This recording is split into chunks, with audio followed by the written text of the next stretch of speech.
I actually think it's one of the advantages of doing short-term rentals and doing Airbnb is the fact that you can change your prices.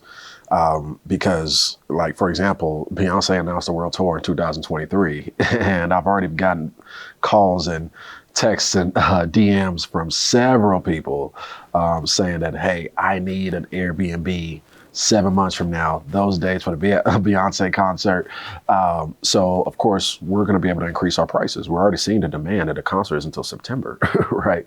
And so you have to understand that it's one of the benefits of doing short-term rentals is that you can change your prices to make more money. When you think about a long-term rental, that price stays throughout the term of the lease, and it's actually one of the things that's advantageous as short-term rental hosts.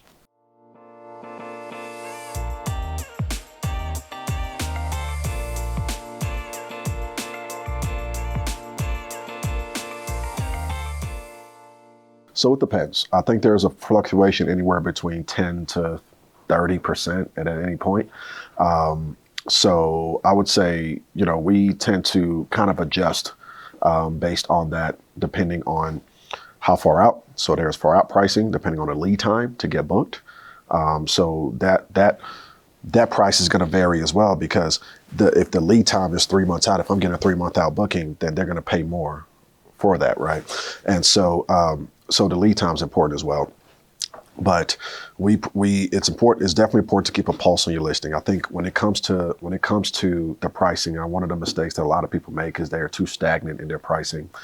They tend to have a weekday price and a weekend price, right? And I'm telling you, these OTAs, and by OTAs I mean online travel agencies, i.e., Airbnb, Booking.com, VRBO. These OTAs don't like stagnant pricing because to them it signals that you're not attentive. You're not a host that's keeping a pulse on your listing, that cares about what's going on with your listing. But when your pricing is what's considered dynamic, where your pricing is what's considered fluctuating, like the hotels do, right? You want to price like the hotels do. When your price is dynamic, it'll give you an SEO boost because it signals to them that you actually care and you're an attentive host. So you should keep a pulse on your listing. You should know the kind of hot months and the cold months in your particular marketplace, and your prices should adjust dynamically to those.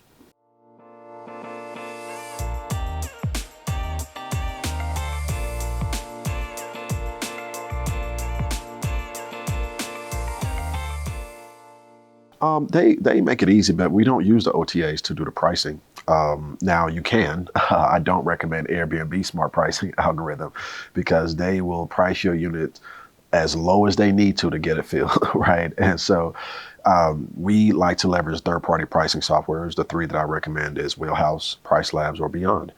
And we leverage them to set our pricing, and the prices and the pricing that we set on there will automatically transition and disperse into the OTAs. Now, it's important to understand because I think most hosts still use the pricing softwares as a crutch. They'll set their minimum price and their base price, and okay, we'll let it fluctuate for me as it goes. But your true pricing strategies and good pricing strategies don't stop just at the pricing software. You still need to keep a pulse on the pricing based on the listing on the OTAs themselves. So we'll have our pricing set on the third part on our pricing software, but then we still have what's considered rule sets on the OTAs that still adds additional discounts and things like that allow us to target longer term stays, that allow us to target even weekly stays, but give a discount to them based on how long they booked. The dynamic pricing software allows us to set our base price and set our minimum price, but it doesn't stop there. You still have to set rule sets on the OTA itself.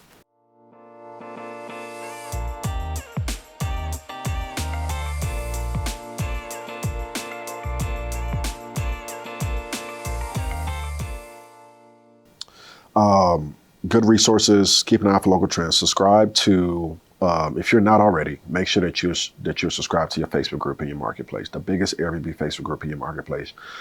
There tends to be a lot of conversation. If it's a good group, there tends to be a lot of conversation about what's going on in the marketplace, algorithmic changes in deed restrictions in certain markets and things like that.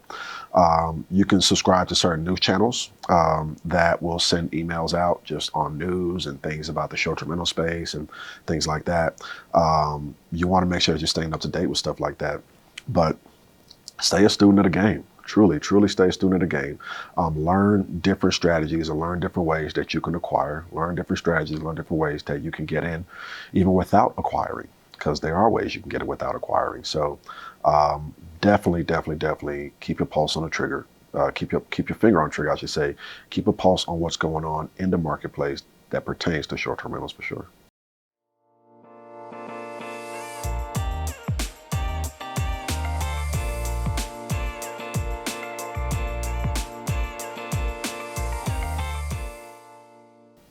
Something that we're trying in our business right now when it comes to our pricing is we are trying to target everybody no matter the length of stay. So we usually set like minimum dates, minimum book periods, so you can only book 2-night minimums or 3-night minimums and whatnot. But we actually opened up our calendar to 1-night minimums every single day. But if somebody books 1 night, they're paying a very high premium. Then we give it a hefty discount once they select more than 1 night. And so this way, if somebody does want to book 1 night, it'll be worth it. And you're still going to make money. And then you're still able to capture the people who want to book for 2 nights, 3 nights, 4 nights, a week, a month, right? And that's how we do our rule sets, by the way. We have a 2-night discount, a 3-night discount, 5-night discount, a week discount, and then a monthly discount. And that is all done through the rule sets on the OTA themselves. So that's something that we're trying. It's kind of new. We're trying this strategy. So, but it seems to be working out pretty okay so far. And we'll see how it goes.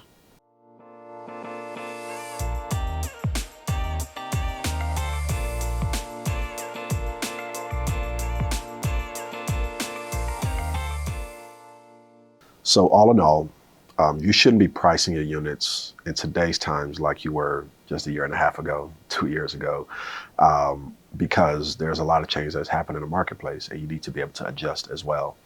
If you're looking to get into the game and make sure that you're doing this business the right way and make sure that your pricing strategy is relevant to the current conditions, then you definitely want to hit the link in the bio. We'd love to have a chat with you.